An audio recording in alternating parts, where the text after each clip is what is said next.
শ্ৰীমতী অজন্তা নেওগ ঈশ্বৰৰ নামত শপত লওঁ যে বিধিৰ দ্বাৰা স্থাপিত ভাৰতৰ সংবিধানৰ প্ৰতি মই প্ৰকৃত বিশ্বাস আৰু আনুগত্য পোষণ কৰিম।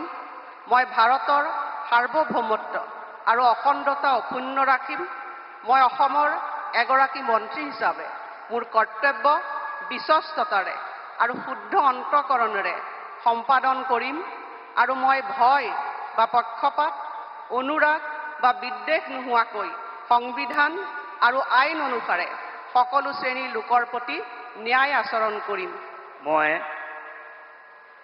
শ্ৰীমতী অজন্তা নেওগ ঈশ্বৰৰ নামত শপত লওঁ যে এগৰাকী অসমৰ মন্ত্ৰী হিচাপে মোৰ কৰ্তব্যৰ যথাযথ সম্পাদনৰ বাবে আৱশ্যক হোৱাৰ বাহিৰে মই এনে বিষয় যি অসমৰ এগৰাকী মন্ত্ৰী হিচাপে মোৰ বিবেচনাৰ বাবে অনা হ'ব বা মোৰ জ্ঞাত হ'ব তেনে বিষয় মই কোনো ব্যক্তি বা ব্যক্তিসমূহৰ ওচৰত প্ৰত্যক্ষ বা পৰোক্ষভাৱে অৱগত বা প্ৰকাশ নকৰিম।